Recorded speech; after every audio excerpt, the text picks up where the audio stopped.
فبأي آلاء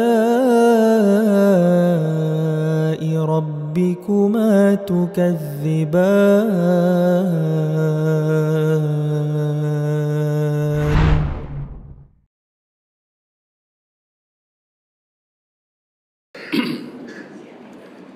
بسم الله الرحمن الرحيم. السلام عليكم ورحمة الله وبركاته. إن الحمد لله نحمده ونستعينه ونستغفره ونعوذ بالله من شرور أنفسنا ومن سيئات أعمالنا. من يهده الله فلا مضل له ومن يضلله فلا هادي له. أشهد أن لا إله إلا الله وحده لا شريك له وأشهد أن محمدا عبده ورسوله لا نبي بعد. اللهم صل على محمد وعلى آله وأصحابه أجمعين. Amma ba'du, kita lanjutkan kembali kajian tauhid, masih berkaitan dengan doa yang berkaitan dengan nama Allah At-Tawwab. Kita sedang ada dalam penjelasan tentang kalimat-kalimat terakhir dari doa yang diajarkan oleh Rasulullah sallallahu alaihi wasallam.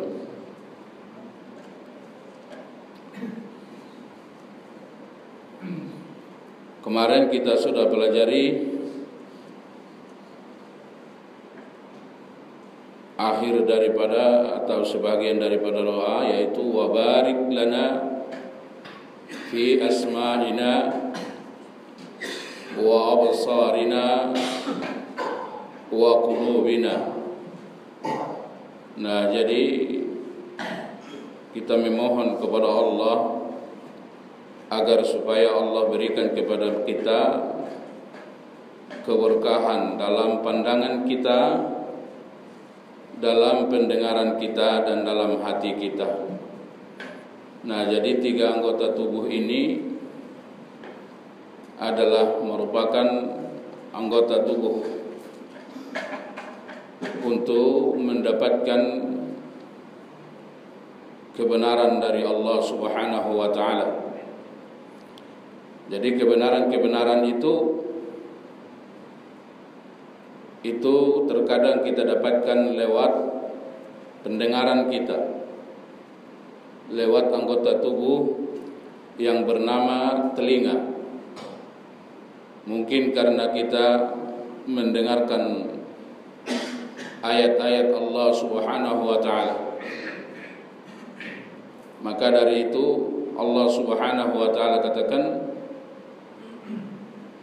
fa idza quri'al Qur'an fastami'u lahu wa ansitu la'allakum turhamun. Kata Allah, kalau kalian mendengarkan Al-Quran, maka diamlah kalian, dengarkan, la'allakum turhamun, semoga kalian mendapatkan rahmat. Nah, jadi rahmat yang paling nomor satu adalah Al-Quran. Maka lihat dalam surah Ar-Rahman, Allah Subhanahu wa ta'ala katakan di dalam surah Ar-Rahman ini induk-induk daripada rahmat. Rahmat yang paling besar Allah katakan Ar-Rahman 'allamal Qur'an,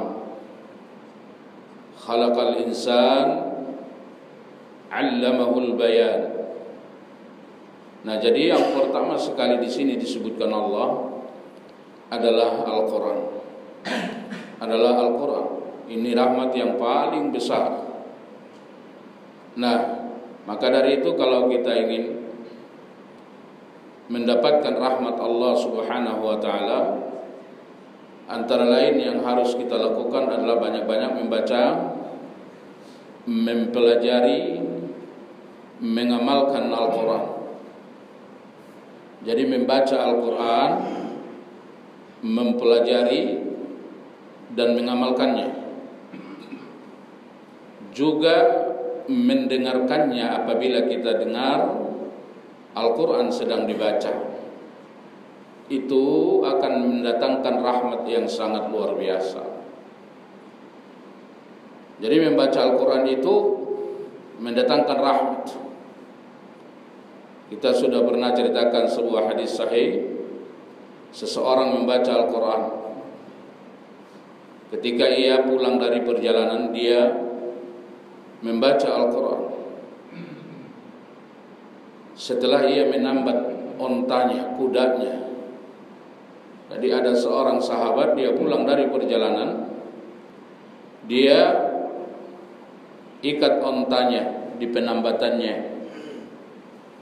lalu dia membaca Al-Quran. Sambil istirahat dia membaca Al-Quran. Lalu ontanya berontak dengan sangat luar biasa. Lalu dia berhenti membaca Al-Quran itu. Kuda itu pun berhenti, tidak berontak lagi. Dia heran. Lalu dia ulang lagi, dia coba lagi untuk membaca Al-Quran. Itu kuda berontak lagi. Sampai tiga kali. Lalu dia mendatangi Rasulullah sallallahu alaihi wasallam dan dia ceritakan kepada Nabi apa yang terjadi. Nabi sallallahu alaihi wasallam katakan, malaikat mendengarkan bacaan Al-Quran. Malaikat sangat senang dengan bacaan Al-Quran. Maka malaikat turun mendatangi engkau, mendatangi suara bacaan Al-Quran itu. Tapi engkau berhenti.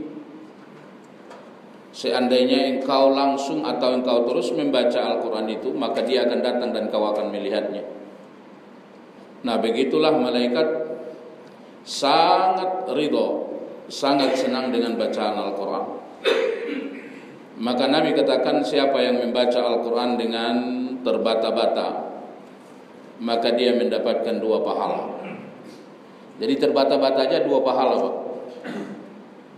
Bukan gak dapat pahala atau 1 pahala, tapi mendapatkan 2 pahala. Pahala yang pertama adalah karena dia membaca Al-Quran. 1 huruf berapa pahala?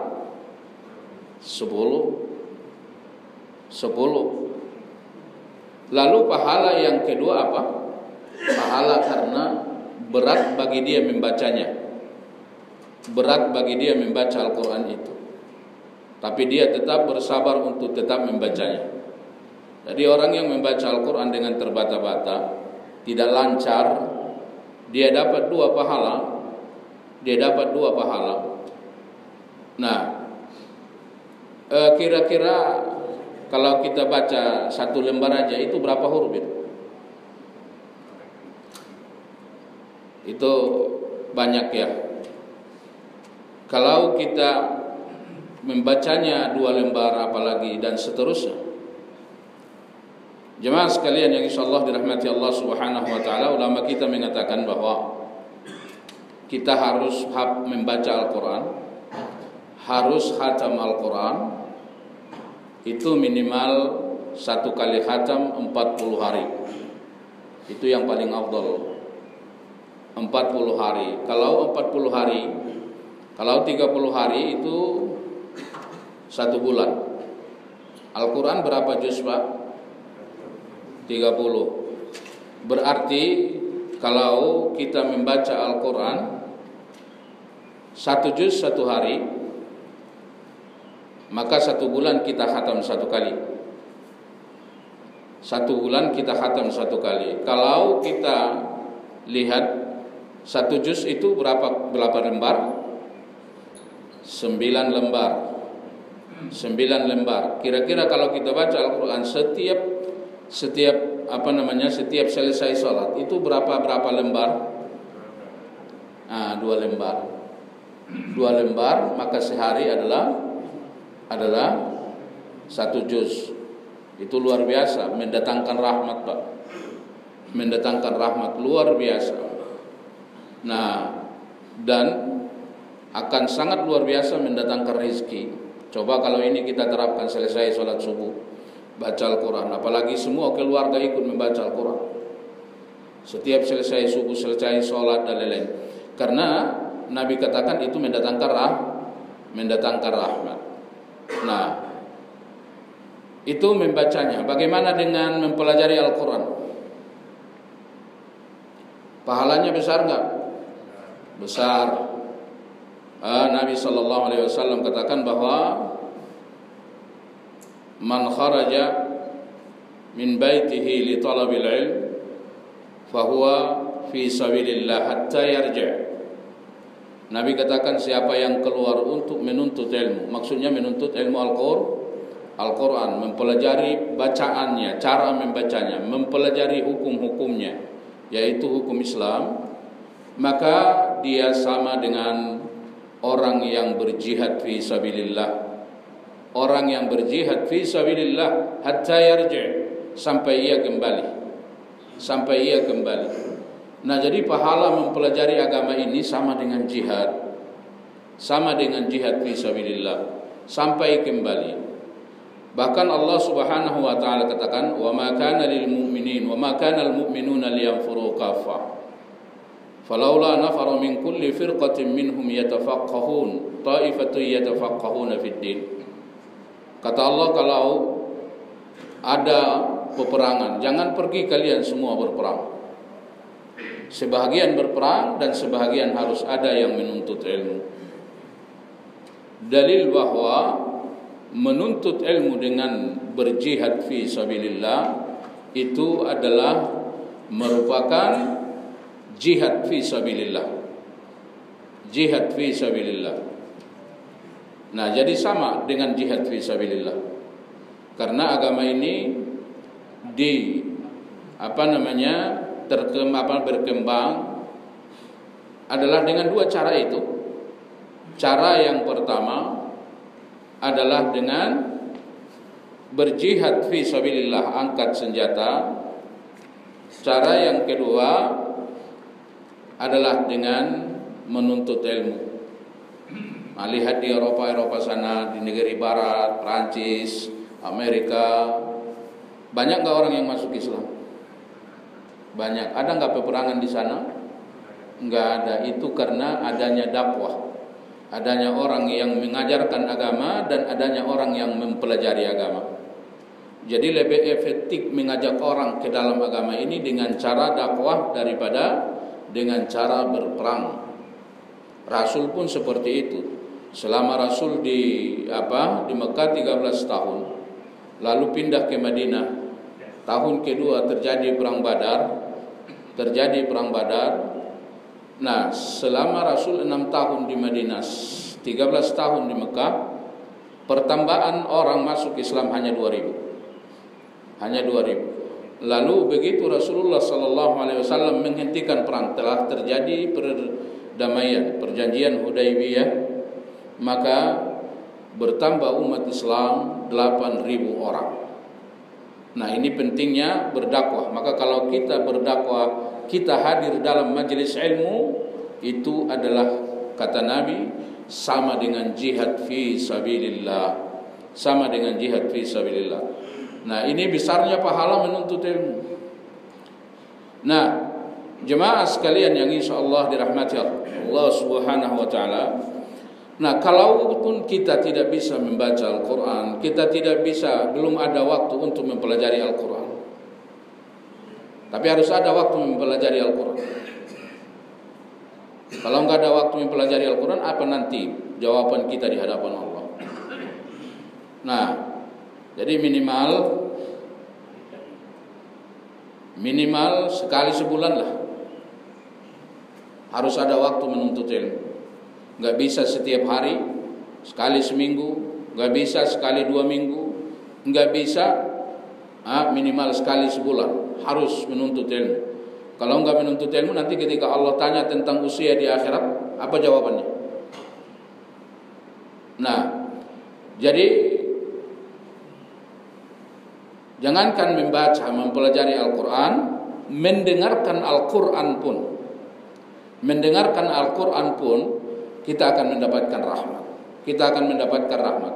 Jadi kalau ada bacaan Al-Quran, boleh di rumah lagi sibuk umpamanya, ya putar aja ngaji, dengarkan dengan baik-baik sambil kerja, boleh enggak? Boleh aja. Umpamanya lagi nyetir, putar ayat-ayat Al-Quran daripada dangdut. Nanti kalau kenapa di jalan mati dari dengarin dangdut, baikan mana lagi begitu dengarin Al-Quran. Nah, jadi kita dengarkan Al-Quran saja, kata Allah akan mendapatkan rahmat. Jadi kalau Bapak berangkat dari rumah sampai ke kantor dengarkan Al-Quran, padahal nggak bisa baca Al-Quran umpamanya, Anda ada di dalam rahmat Allah Subhanahu Wa Taala. Selama perjalanan itu Anda mendapatkan pahala dan rahmat dari Allah Subhanahu Wa Taala. Nah, jadi kebenaran itu banyak kita dapat, antara lain lewat telinga.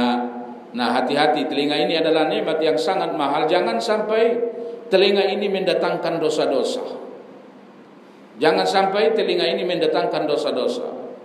Nah, begitu juga dengan penglihatan kita. Nah, kemarin kita sudah pelajari bagaimana nikmat mata itu sangat mahal. Kalau nggak ada mata kita nggak bisa hidup. Tapi dengan adanya mata, bukan saja triliunan nikmat yang kita dapat lewat mata, ya, bukan saja triliunan, nggak bisa dihitung. Dengan mata kita melihat orang tua, dengan mata kita melihat istri, dengan mata kita melihat anak, dengan mata kita melihat cucu, dengan mata kita melihat rumah kita, melihat kendaraan kita, melihat jalan kemanapun kita pergi, melihat pemandangan-pemandangan yang menimbulkan kenikmatan. Itu adalah mata. Itu adalah karena adanya dua mata. Mudah bagi kita hidup ini. Enggak bisa kita hidup tanpa dua mata. Ada orang yang tidak bisa melihat karena dia buta, Allah ganti mata itu dengan sifat sabar, sehingga baik-baik aja keadaannya karena ada sifat sabar. Kalau Allah tidak berikan pada dia sifat sabar, dia bisa bunuh diri. Nah, itulah hebatnya nikmat mata. Nah, kebenaran-kebenaran itu adalah terkadang datang dari penglihatan mata. Maka lihat dalam Al-Quran, Allah Subhanahu Wa Taala berbicara tentang ciptaan-ciptaannya. Allah berbicara tentang langit dan apa yang ada di langit, berbicara tentang gunung, berbicara tentang matahari, berbicara tentang bulan, berbicara tentang laut, berbicara tentang bumi dan lain-lain, berbicara tentang binatang-binatang. Apa yang tidak dibicarakan Allah dalam Al-Quran? Itu adalah ayat Allah, dinamakan ayat ghairu matlu. Ayat ghairu matlu. Ada ayat itu dua, matlu. Apa ayat yang matlu? Ayat yang bisa dibaca. Apa ayat yang bisa dibaca adalah Al-Quran, sunnah-sunnah Rasul, itu bisa dibaca. Ada ayat Allah yang tidak bisa dibaca, tapi bisa dilihat lalu dipikirkan, yaitu alam. Allah memperkenalkan dirinya dengan dua cara. Memperkenalkan dirinya dengan menyampaikan kepada kita lewat Al-Quran. Allah memperkenalkan dirinya kepada kita lewat Al-Quran. Antara lain adalah melalui asma wa sifat. Melalui asma wa sifat. Maka seluruh apapun yang Anda butuhkan dalam kehidupan ini, dunia akhirat, itu ada di dalam asma wa sifat. Maka setiap kali Anda butuh, maka lewat kebutuhan Anda itu Allah perkenalkan dirinya. Anda sakit, butuh apa? Obat atau sembuh? Kalau kita sakit yang kita butuhkan obat atau sembuh? Sembuh, bukan obat, itu sebab. Maka tidak ada nama Allah Maha mengobati. Nama Allah adalah Maha menyembuhkan. Kalau mengobati itu dokter, itu ikhtiar. Itu ikhtiar. Kalau kita bodoh yang kita butuhkan apa? Ilmu. Maka Allah adalah Maha Alim. Kalau kita lemah yang kita butuhkan apa? Kekuatan. Maka Allah Al-Qawi.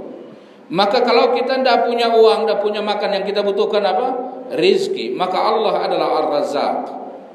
Semua kebutuhan kita itu ada dalam asma wa sifat.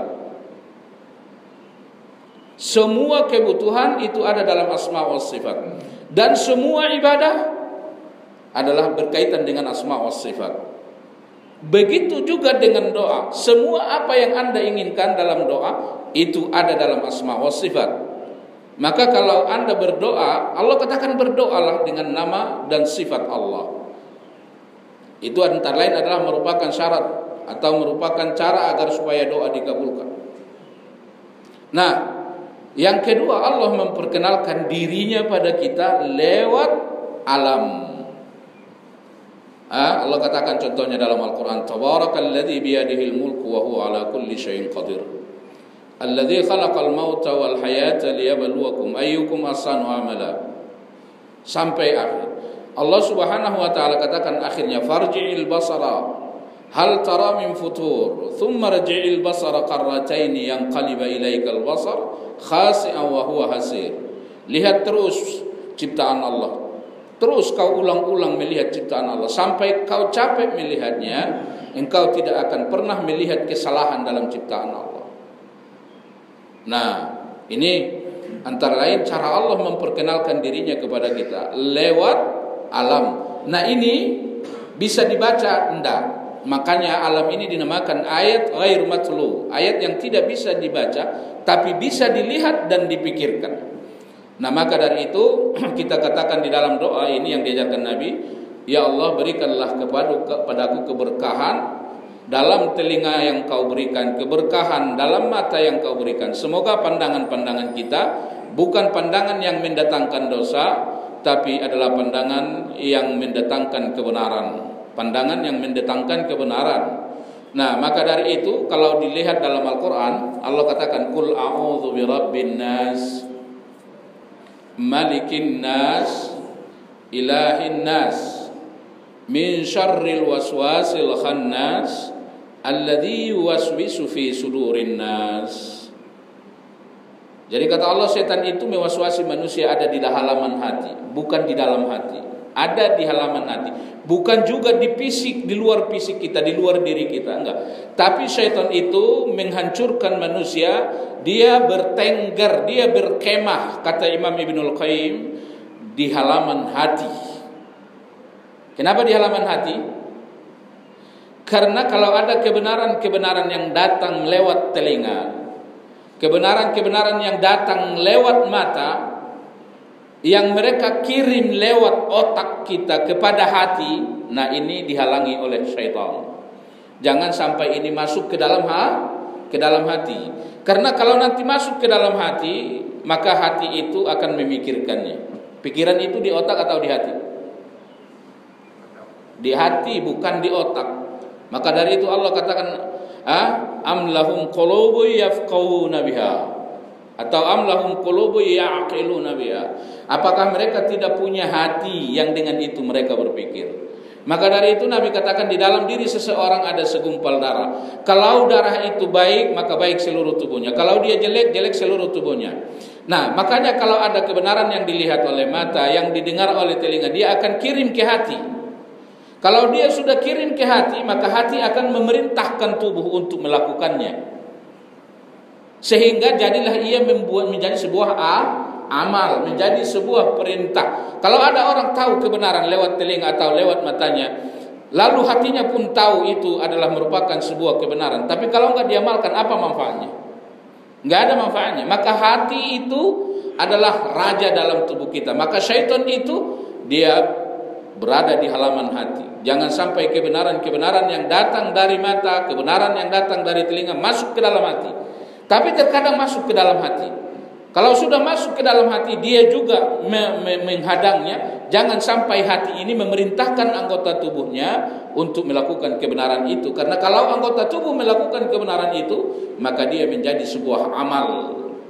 Sementara ilmu tidak ada manfaatnya kalau dia tidak berubah menjadi amal. Maka hidayah itu bertingkat-tingkat. Hidayah yang pertama adalah ilmu, dan yang kedua setelah ilmu adalah amal. Yang kedua setelah ilmu adalah amal. Ada 6 tingkatan hidayah. Nah, jemaah sekalian, maka dari itu kita memohon kepada Allah agar supaya Allah berikan keberkahan dalam telinga, keberkahan dalam mata kita. Ini adalah 2 alat yang sangat luar biasa, bahkan 3 tadi, yaitu hati untuk mendapatkan kebenaran dan mengetahui kebatilan. Nah, sementara ini adalah nikmat yang sangat mahal. Nabi katakan nanti tidak bergeser tumit seseorang dari hadapan Allah sebelum Allah meminta pertanggungjawaban 5 hal. Yang pertama adalah salat, yang kedua adalah anggota tubuh. Jadi ada 5. Nah, jadi ini harus kita upayakan untuk mendatangkan keberkahan sehingga kita mendapatkan kebenaran-kebenaran dari anggota-anggota tubuh kita tadi. Seterusnya, wa azwajina wa dzurriyyatina, ya Allah berikanlah kepada kami keberkahan dalam pasangan hidup kami dan keluarga kami. Nah, antara lain nikmat Allah yang sangat luar biasa adalah pasangan hidup. Banyak gak nikmat yang dapat dengan istri kita? Maka dari itu Allah katakan, wa min ayatihi an khalaqa lakum min anfusikum azwaja. Di antara bukti kekuasaan Allah, di antara bukti kekuasaan Allah, pintu rahmat yang sangat luar biasa adalah pasangan hidup. Pasangan hidup ini kalau kita sudah dapatkan, kita sudah menikah, maka terbuka rahmat, terbuka nikmat 2/3 dalam kehidupan ini. 2/3 nikmat itu kita dapatkan lewat pernikahan. Maka Allah katakan itu adalah wa min ayatihi an khalaqa lakum min anfusikum azwaja litaskunu ilaiha, supaya kalian bisa tenang. Nah, lihat tuh, beda enggak yang masih jomblo dengan orang yang sudah menikah? Beda enggak? Menikah itu nikmat atau tidak? Nikmatan mana, menikah atau jomblo? Nikmatan menikah. Maka tidak ada orang jomblo di surga. Enggak ada orang jomblo di surga, karena itu adalah sebuah kekurangan. Kita akan banyak kehilangan nikmat dengan tidak menikah. Tapi kalau sudah menikah, hati tenang. Wa ja'ala bainakum mawaddah, tenang hati. Ja'ala bainakum mawaddatan wa rahmah, muncul banyak rahmat, muncul banyak kasih sayang. Dengan menikah ada besan, ya enggak? Enak enggak punya besan? Enak. Bertambah keluarga. Dengan menikah ada anak. Punya anak enggak kalau menikah? Orang yang bodoh aja nggak mau punya anak kalau menikah, Dengan menikah kita punya anak. Dengan menikah rizki semakin bagus. Innama tunsaruna wa turzaquna bid-du'afaikum, kata Nabi. Kamu ditolong Allah, Allah berikan kamu rizki karena bertambahnya beban yang ada di belakangmu. Di belakang kita ada istri, di belakang kita ada orang tua, di belakang ada anak-anak. Anak-anak kebutuhannya semakin tinggi, maka rezekimu pun semakin tinggi. Rezekimu semakin tinggi, semakin banyak kebutuhan keluargamu, semakin tinggi rezekimu. Nah, coba bayangin nikmatnya bagaimana kita punya anak. Itu kita dapatkan semua dengan diawali dengan pernikahan. Dengan pernikahan. Kalau enggak menikah enggak begitu. Enggak begitu. Mungkin kalau kita enggak nikah, mungkin kita enggak punya rumah.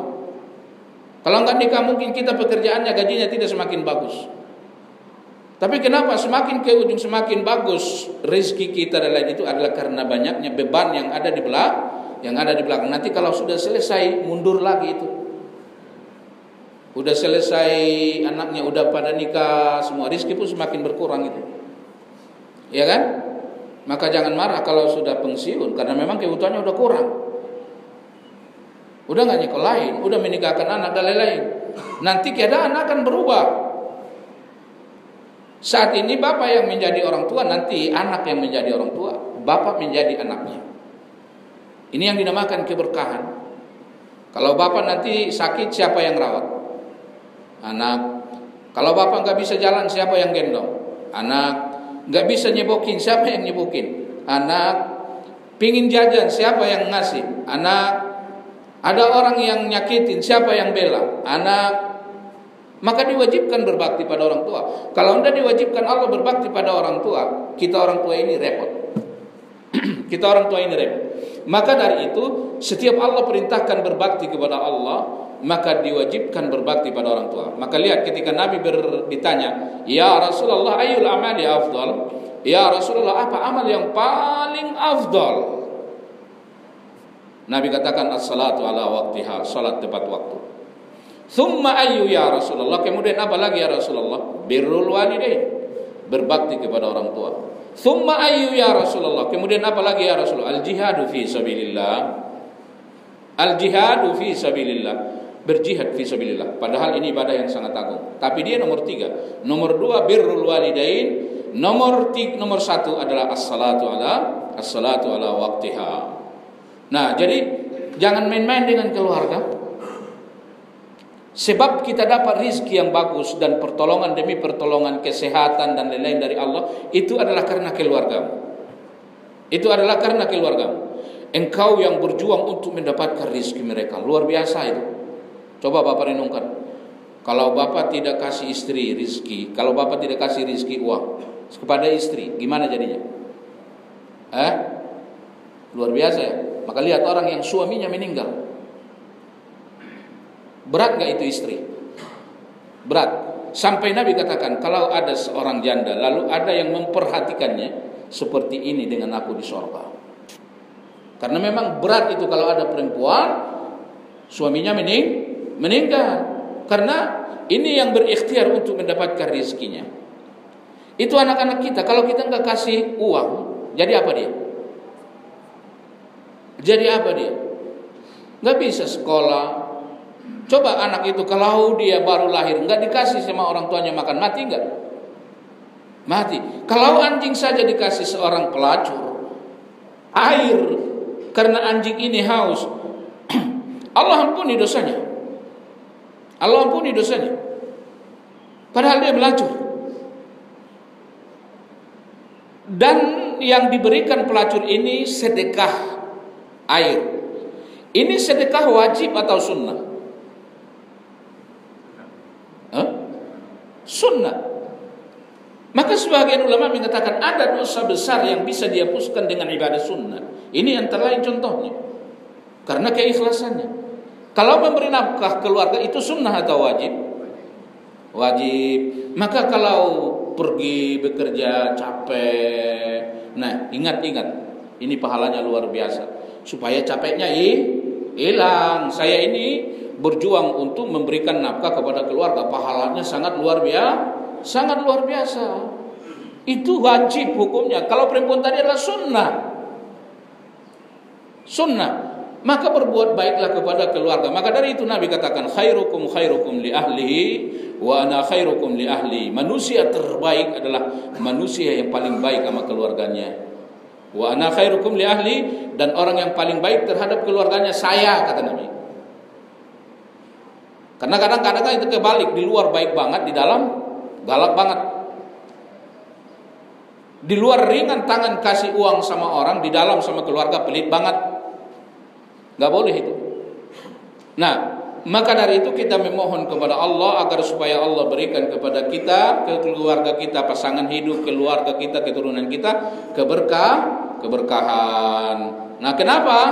Karena nikmat di atas dunia ini, kebahagiaan di atas dunia ini, hampir 2/3 Anda dapatkan di dalam keluarga dan lewat keluarga.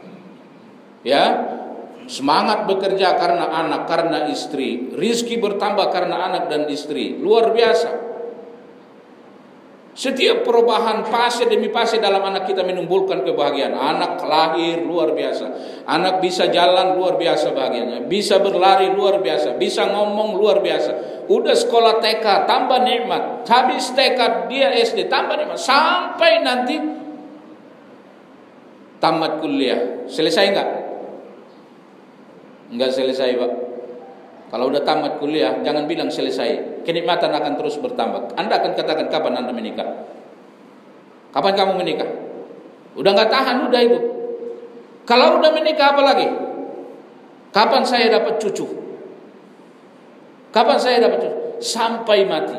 kenikmatan yang sangat luar biasa kita dapatkan adalah lewat keluarga. Nah, kita memohon kepada Allah agar supaya pasangan hidup kita, agar supaya seluruh keluarga kita adalah mendatangkan keberkahan, mendatangkan kenikmatan. Maka ada doa yang berbunyi, Allahumma rabbana hab lana min azwajina wa dhurriyyatina qurrata a'yun.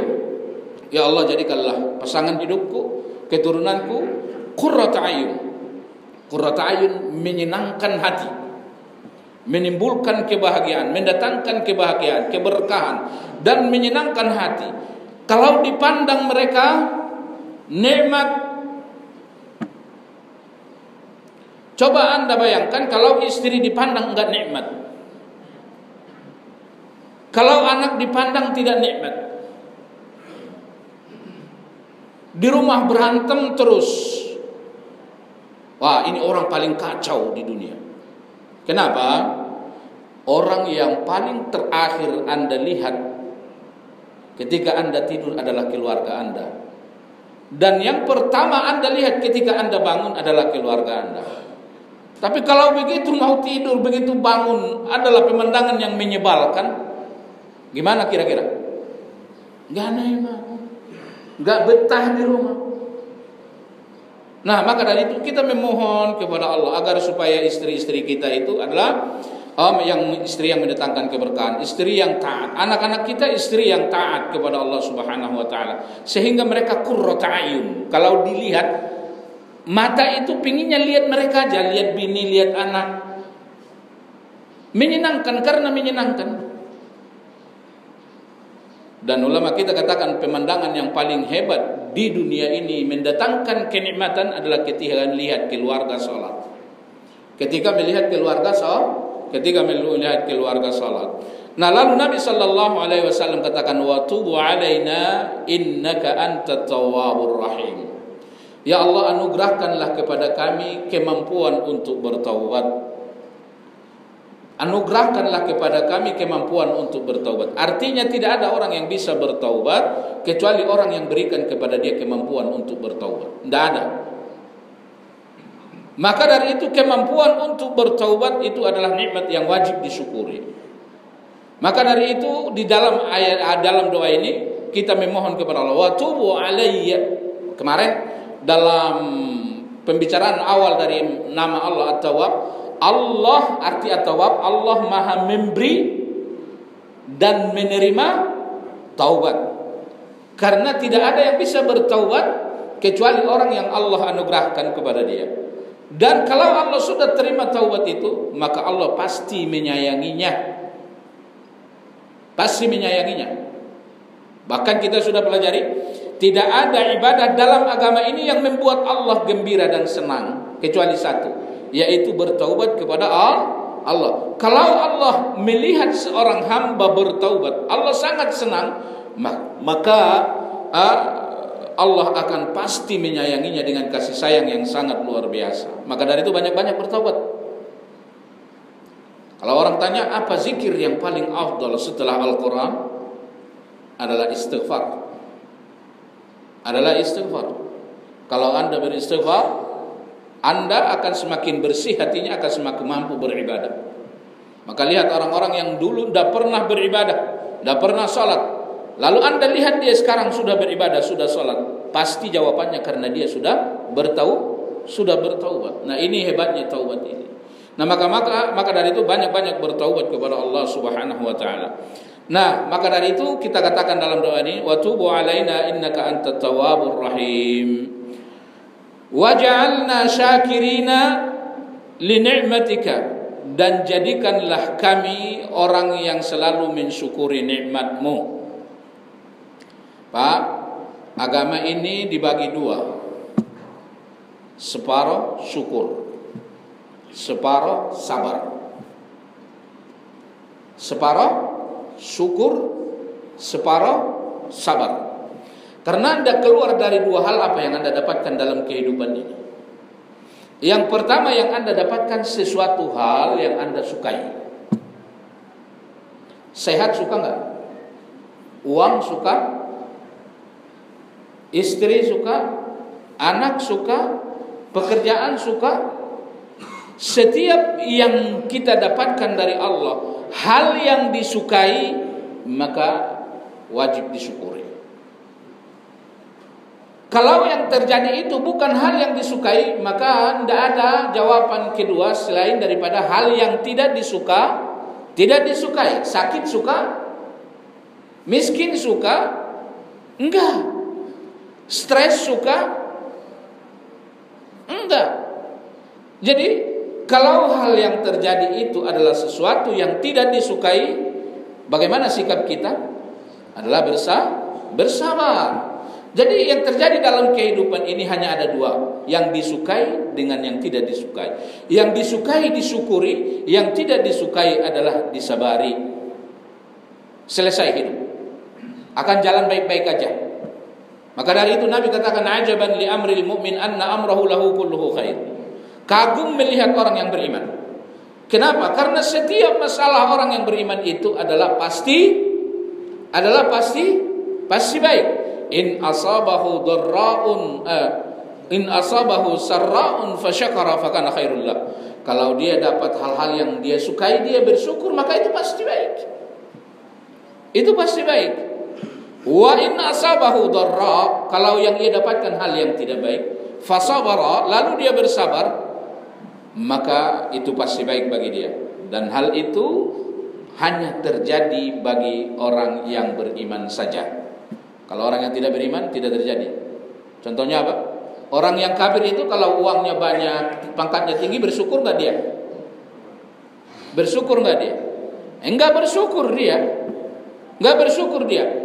Dikarenakan dia tidak mensyukuri nikmat, maka nikmat-nikmat itu adalah istidraj. Nikmat-nikmat itu pemberian yang menggiring kepada azab. Maka Nabi katakan ketika seorang sahabat bertanya, ya Rasulullah, kenapa orang-orang kafir itu kita lihat dapat mendapatkan kebaikan banyak, uangnya banyak, dia sehat, dia jadi pejabat dan lain-lain. Padahal kita orang yang beriman tidak seperti itu halnya kayaknya. Mereka banyakkan uangnya dari kita. Padahal kita mengatakan Allah adalah ilah, kita beribadah kepada Allah dengan rajin. Tapi kenapa kayaknya mereka lebih banyak dapat dari kita? Apa kata Nabi? Wa'lam annahul istidraj. Ketahuilah bahwa itu adalah istidraj. Bahwa itu adalah istidraj. Nah, maka perlu kita pahami apa ini syukur. Kalau Anda merasa bahwa Anda adalah seorang yang bersyukur, lalu Anda mendapatkan kenikmatan-kenikmatan dunia, itu adalah karena syukur Anda. Tapi kalau Anda mendapatkan kenikmatan-kenikmatan sementara Anda bukan orang yang bersyukur, itu adalah istidraj. Itu adalah istidraj. Nah, maka dari itu hanya ada dua kemungkinan manusia ini dalam agama Islam, ada yang bersyukur, ada yang bersabar. Maka agama itu kata ulama kita adalah dibagi dengan dua, adalah separuh syukur, separuh adalah sabar. Separuh syukur adalah separuh sabar. Nah, sekarang pertanyaannya, sulitan mana? Bersyukur ataukah bersabar? Sulitan mana? Bersyukur ataukah sabar? Bersyukur. Maka Allah katakan, wa qalilun min ibadiyas syakur. Sedikit sekali hambaku yang bersyukur. Maka Nabi katakan, apa kata Nabi? Aku melihat orang-orang kaya sedikit di surga, dan yang aku lihat yang paling banyak di surga orang miskin. Kalau begitu yang paling utama yang mana nih? Yang paling utama jadi seorang yang kaya bersyukur atau seorang yang miskin bersabar?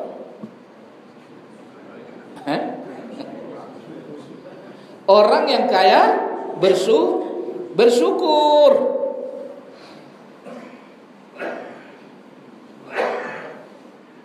Siapa orang yang paling jelek? Orang miskin yang tidak bersyukur. Udah miskin, sombong, nggak beribadah dan lain-lain. Itulah orang paling jelek kata Nabi.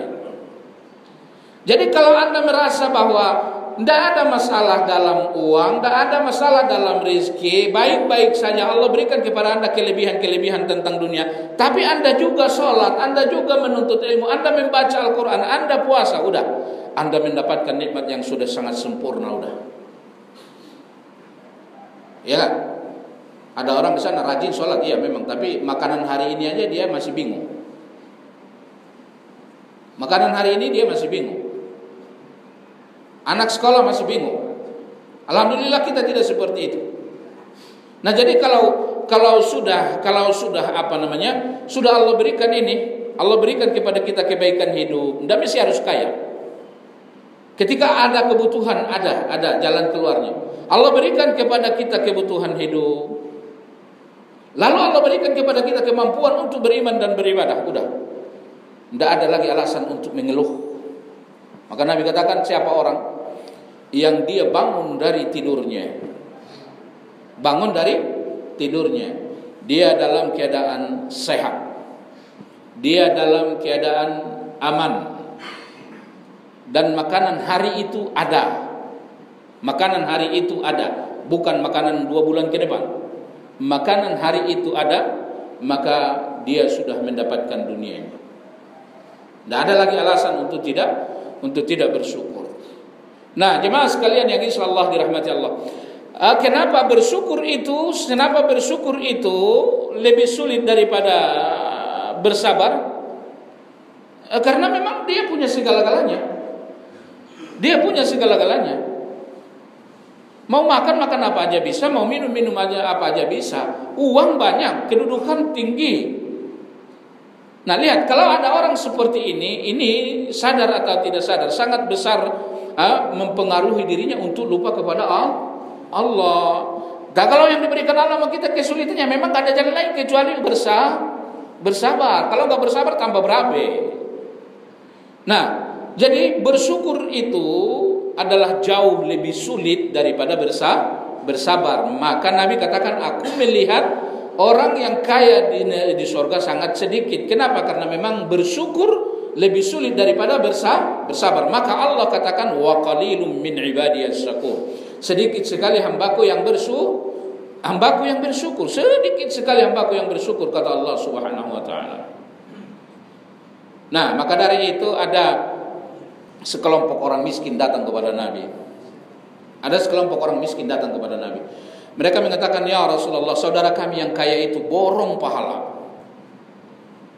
Karena uang mereka banyak, mereka bisa melakukan agama ini dengan baik. Mereka puasa, kami puasa. Mereka sholat, kami sholat. Tapi mereka haji, kami gak bisa haji. Mereka umrah, kami gak bisa umrah. Mereka berzakat, kami gak bisa berzakat. Mereka berkorban, kami tidak bisa berkorban. Mereka akikah, kami tidak bisa berakikah karena gak punya uang. Jadi ibadah yang kami bisa lakukan, mereka juga bisa lakukan. Tapi yang mereka lakukan itu sebagian besar kami gak bisa lakukan. Mereka borong pahala. Kata Nabi, mau gak aku ajarkan pada kalian? Kalau kalian lakukan, kalian bisa mengejar mereka. Dan tidak ada yang bisa melampaui kalian kecuali orang yang melakukan seperti apa yang kalian lakukan. Mau ya Rasulullah, apa itu? Kalau kamu sudah selesai sholat wajib, katakan subhanallah 33, alhamdulillah 33, Allahu akbar 33. Lalu ini orang miskin girang sekali. Lalu setelah itu mereka kembali ke rumah. Lalu mereka lakukan apa yang dikatakan Nabi. Orang kaya itu tahu apa yang diajarkan Nabi kepada orang miskin tadi. Lalu mereka pun mengamalkannya. Mereka juga berzikir setelah selesai sholat wajib. Lalu ini orang-orang miskin datang lagi kepada Nabi. Ya Rasulullah, saudara kami yang kaya tahu yang kemarin kau ajarkan pada kami. Mereka juga lakukan ya Rasulullah. Apa kata Nabi? Dzalika fadlullahi yu'tihi man yasha. Itu adalah karunia Allah yang Allah berikan kepada siapa aja yang Allah kehendaki.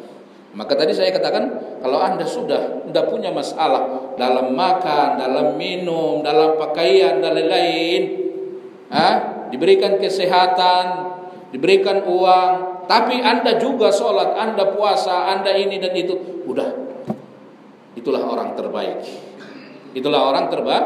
Terbaik. Nah, jemaah sekalian, maka dari itu bersyukur kepada Allah adalah lebih tinggi kedudukannya daripada bersabar. Para nabi itu bersabar enggak?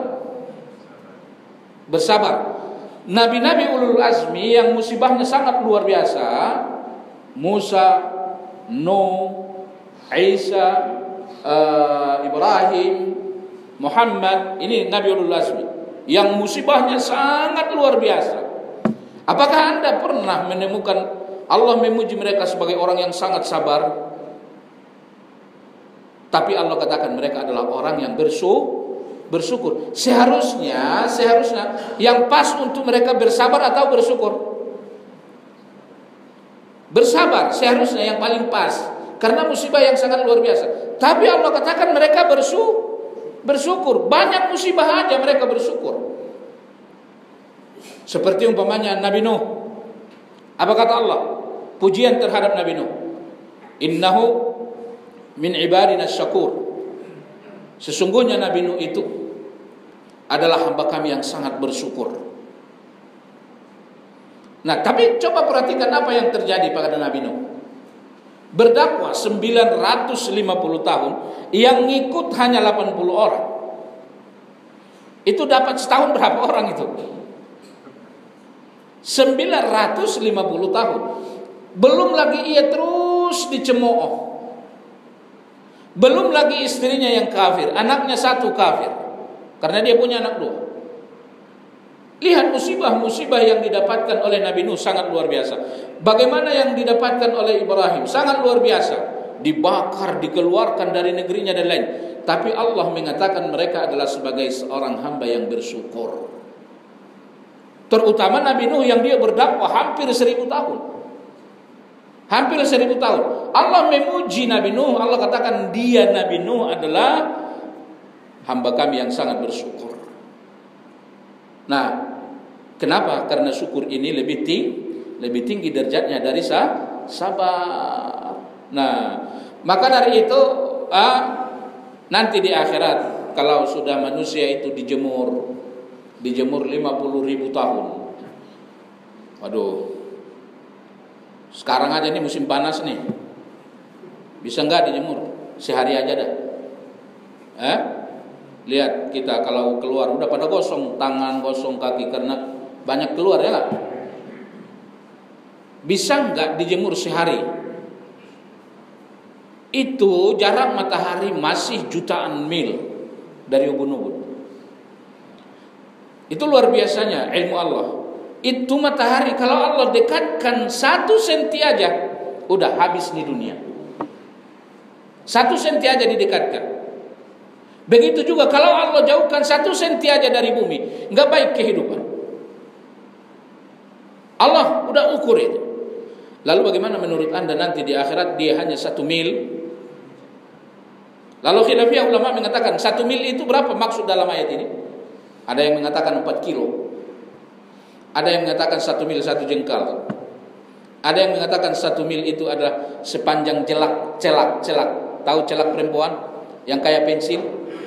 Nah, hanya seperti itu jarak matahari dari ubun-ubun. Lamanya berapa tahun? Adalah 50.000 tahun. 50.000 sanatin mimma ta'uddu. 50.000 tahun. Mati enggak itu orang? Ya enggak mati. Kalau mati selesai masalah. Allah berikan kekuatan supaya mereka lebih tersiksa. Maka kata Nabi, orang-orang kafir itu lama-lama lehernya mengering karena enggak ada makanan, enggak ada minuman. Yang dibutuhkan kalau panas makanan, minuman. Enggak ada makanan, enggak ada minuman. Lalu leher mengecil sampai leher itu putus, jatuh, tapi balik lagi. Begitulah seterusnya. Keringat sangat luar biasa. 50.000 tahun setelah kebangkitan dari kubur. Setelah kebangkitan dari kubur, Israfil memanggil manusia untuk berkumpul di sebuah lapangan untuk dijemur 50.000 tahun. Jangan sampai ikut itu. Ada yang nggak ikut nggak, Pak? Nggak ikut dijemur ada nggak? Ada beberapa kelompok. Dalam satu riwayat ada 7 kelompok. Pertama imamun adil, pemimpin yang adil. Berat gak pemimpin adil? Ya, jadi kalau udah jadi pemimpin hanya ada 2 kemungkinan, adil atau zalim. Adil atau zalim. Imamun adil. Yang kedua, orang yang diajak perempuan cantik, terpandang kaya, berzina, dia katakan inni akhafullah. Yang ngajak perempuannya. Biasa yang ngajak zina siapa? Laki. Perempuan yang ngajak cantik, beda nggak perempuan cantik dengan jelek? Beda. Perempuannya terpandang, beda nggak perempuan terpandang dengan perempuan tidak terpandang? Beda. Perempuannya kaya raya, beda nggak dengan orang miskin? Beda. Jadi perempuan itu ngajak, dia cantik, dia kaya raya, dia terpandang, mengajak seorang laki-laki berzina, lalu laki-laki ini mengatakan inni akhafullah, saya takut pada Allah. Ya kalau model kita nggak ada yang ngajak Pak. Tapi Yusuf itu mengalami itu. Ya. Ini yang kedua. Yang ketiga yang nggak ikut dijemur, rajulun qalbuhu mu'allaqun bil masajid. Seseorang yang hatinya selalu tergantung ke masjid. Senang ke masjid salat berjamaah, senang ke masjid menuntut ilmu. Nah, ini yang ketiga. Ini bisa kita nih. Ya enggak? Masa 7 enggak ada yang masuk, Pak? Rajulun qalbuhu mu'allaqun bil masajid. Yang ketiga siapa? Yang keempat adalah rajulun dzakarallaha khaliyan fafadat ainahu. Seseorang yang berzikir pada Allah lalu ia mengeluarkan air mata. Berzikir maksudnya luas, baik ia sholat maupun dia membaca Al-Quran dan lain. Dia berzikir kepada Allah lalu dia mengeluarkan air mata. Air matanya keluar bisa jadi karena takut sama Allah, bisa jadi karena rasa cinta kepada Allah. Sama aja. Nah ini akan tidak ikut dijemur. Tidak ikut dijemur. Yang kelima siapa? Yang ke berapa sih? Udah berapa? 4 ya. Yang kelima syabun nasha'a fi ta'atillah. Seorang yang sejak kecil tumbuh dalam ketaatan pada Allah. Beratan mana Pak beribadah? Lagi muda atau sudah tua?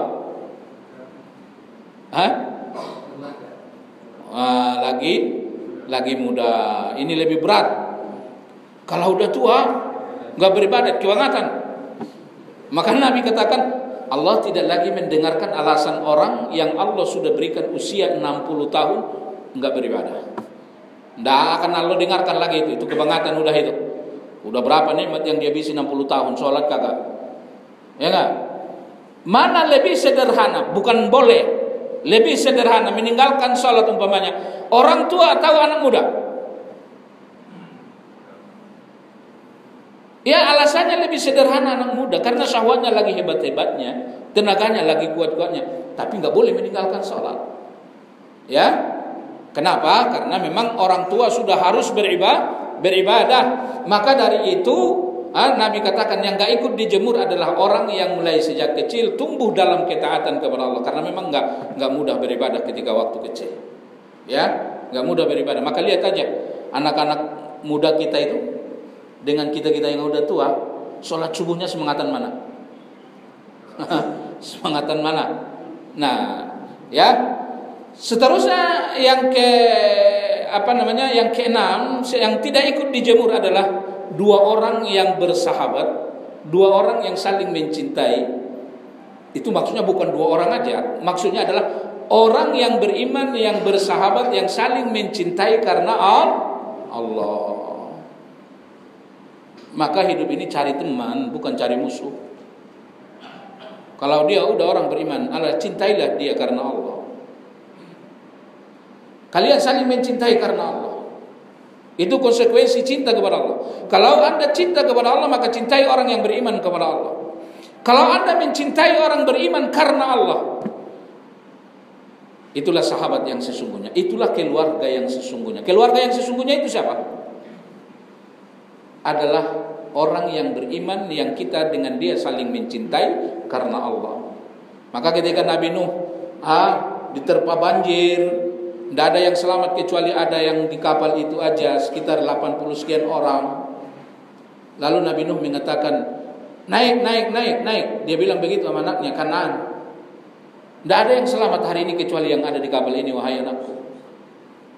Dia katakan aku akan pergi ke atas gunung itu, maka aku akan selamat dari banjir ini. Enggak mau diajak sama ayahnya. Lalu Nabi Nuh berkata kepada Allah. Apa kata Nabi Nuh? Ya Allah, dia adalah anakku. Bukankah engkau telah berjanji bahwa kalau banjir itu datang, engkau akan menyelamatkan keluargaku? Ini adalah keluargaku, anakku, bagaimana mungkin dia bukan keluargaku ya Allah? Ya kalau menurut kita kan paling dekat itu anaknya, ya kan? Tapi apa kata Allah? Kata Allah, wahai Nuh, dia bukan keluargamu. Padahal anaknya.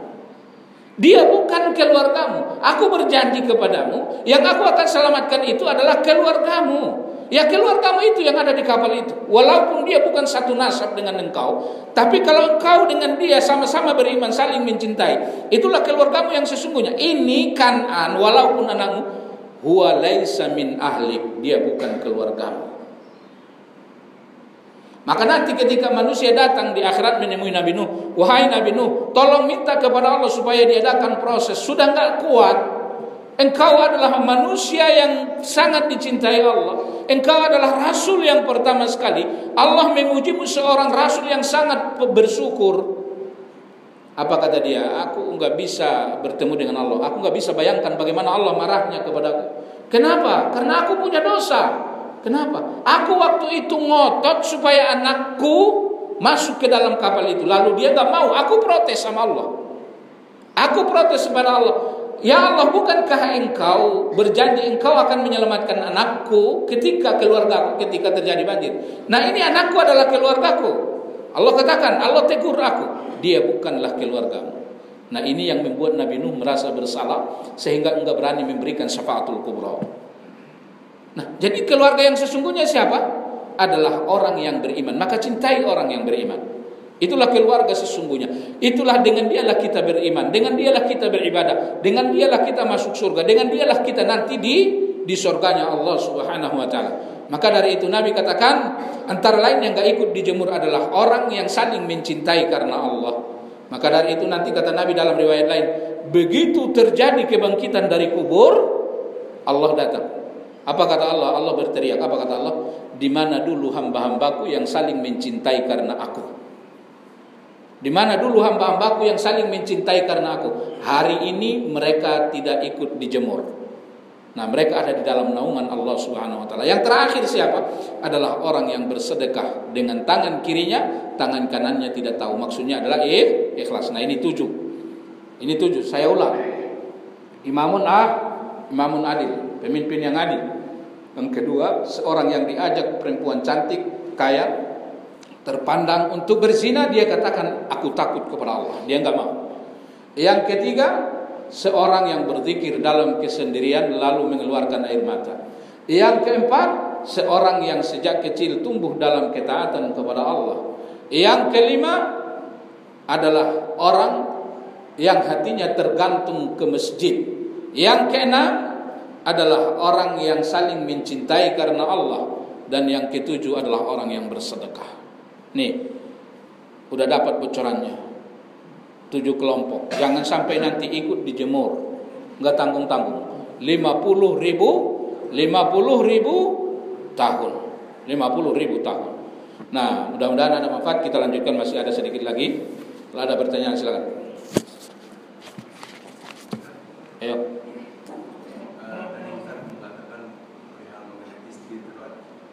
Istidrat itu kan berlaku kepada orang kafir, di mana itu berlaku sama orang yang Islam berlebihan hartanya, tapi tidak dipergunakan untuk yang jalan-jalan. Ya, maka kajian berikutnya insya Allah tentang makna syukur. Siapa yang dinamakan bersyukur itu kajian berikutnya yang terakhir, supaya kita bisa melihat diri kita, saya ini orang yang bersyukur atau tidak. Ya. Kalau kita termasuk orang yang bersyukur, maka nikmat-nikmat yang kita dapatkan itu adalah karena syukur itu. Maka dari itu Allah katakan, la in syakartum la azidannakum. Kalau kamu bersyukur, aku pasti tambah nikmat itu. Maka hal yang paling hebat untuk menambah nikmat adalah bersyukur. Maka ulama kita mengatakan dalam komentar ayat ini, siapa yang ingin hanya mendapatkan nikmat yang ada sekarang saja, maka pertahankan ibadahmu seperti sekarang saja. Tapi kalau engkau ingin nikmat itu terus bertambah, maka tambahilah ibadahmu, tambahilah syukurmu. Kalau engkau tidak tambahi syukurmu, maka nikmat terus, kau bukan orang yang bersyukur. Terus menerus nikmat, ada apa aja dapat. Nah itu i'lam annahul istidraj. Itu adalah istidraj. Maka Allah katakan wa numli lahum inna kaidi matin. Aku akan ulur, aku kasih apa saja yang dia mau. Apa aja yang dia mau saya kasih. Tapi ingat, itu adalah pemberian yang merupakan tipu daya. Fir'aun itu awalnya miskin. Awalnya bukan siapa-siapa. Tapi lama kelamaan Allah berikan rizki. Dia menjadi punya kedudukan yang akhirnya ada di puncak. Dia bersyukur atau tidak? Tidak. Maka apa yang didapatkan Fir'aun adalah istidraj. Allah ulur apa yang dia mau sehingga dia ada di puncak kekafiran, lalu tiba-tiba Allah ambil. Ini sangat menyakitkan. Nah, jadi kalau kita merasa ada banyak kebaikan yang Allah berikan, Allah teruskan tambahi kebaikan-kebaikan itu. Alhamdulillah, masalah makan gak masalah, keluarga sehat-sehat saja dan lain-lain. Nah, semua apa yang kita inginkan alhamdulillah masih dapat. Semua masih ada solusi. Nah, ketahuilah, kalau ini terjadi dikarenakan Anda adalah orang yang bersyukur. Anda merasa bahwa Anda melakukan syukur, maka ini dapat adalah karena syukur yang dilakukan. Seperti umpamanya rajin sholat ditambah itu karena syukur. Karena termasuk syukur itu adalah orang yang berbeda. Nanti kita belajar. Tapi kalau enggak sholat, sombong dia bilang ini adalah karena aku memang pintar, aku hebat. Sholat pun tidak sholat dan lain-lain. Tapi tambah baik keadaannya, tambah banyak uangnya. Padahal dia orang yang tidak beribadah kepada Allah, tidak bersyukur. Nah, itulah istidraj. Ya, Allah. Jadi istidraj itu bukan saja terjadi kepada orang kafir, enggak. Bisa terjadi kepada orang yang beriman yang tidak bersyukur. Ya, ada lagi? Ayo. Hati bahasa Indonesia, kolbu bahasa Arab. Gak tahu deh kalau Pak Agus paham kolbun atau paham hati. Kolbun, hati dalam bahasa Arab. Kolbun itu artinya bolak-balik. Karena hati itu sifatnya bolak-balik. Nanti mau ke sana, tiba-tiba waktunya itu enggak jadi. Enggak.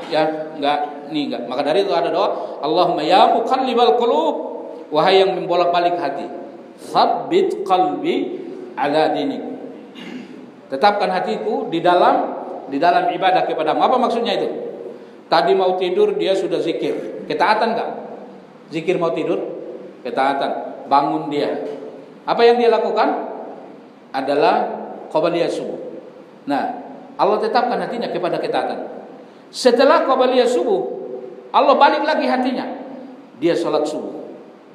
Setelah sholat subuh Allah balik lagi hatinya, dia zikir.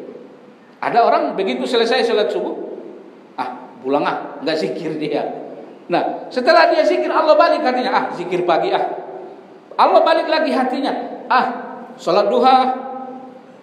Allah balik lagi hatinya, saya bekerja dulu karena Allah supaya keluarga saya dapat rezeki. Nah, ini semua ibadah. Nah, jadi ya Allah, palingkanlah hatiku dari satu ibadah kepada ibadah-ibadah berikutnya, jangan dari satu ibadah kepada satu dosa, ya. Ini makna Allahumma ya muqallibal qulub tsabbit qalbi ala dinik. Karena hati itu dinamakan qalbun adalah karena dia berbolak-balik. Udah, kita tutup dengan kafarah majelis. Subhanakallahumma bihamdik asyhadu an la ilaha illa anta astaghfiruka wa atubu ilaik. Assalamualaikum warahmatullahi wabarakatuh.